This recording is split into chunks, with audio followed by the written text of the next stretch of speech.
ధనం మూలమిదం జగత్ అని అంటూ ఉంటారు. అసలు ధనం లేనిదే ఈ ప్రపంచంలో ఏ పని కూడా జరగదు.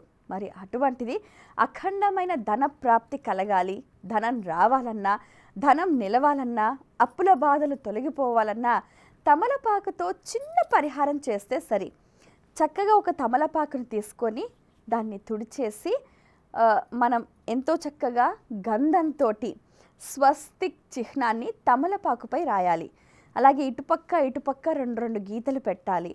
పైన ఒక చుక్క, ఈ స్వస్తిక్లో కూడా 4 చుక్కలు పెట్టాలి. కింద శ్రీం అని రాయాలి. శ్రీం అంటే లక్ష్మీదేవి బీజం.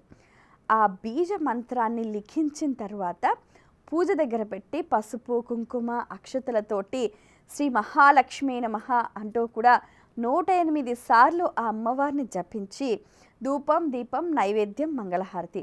నైవేద్యం అంటే కూడా ఏదో మనం పెద్దగా తయారు చేయాల్సిన పని లేదు, ఏదో తీపి పదార్థాలు పెడితే సరిపోతుంది.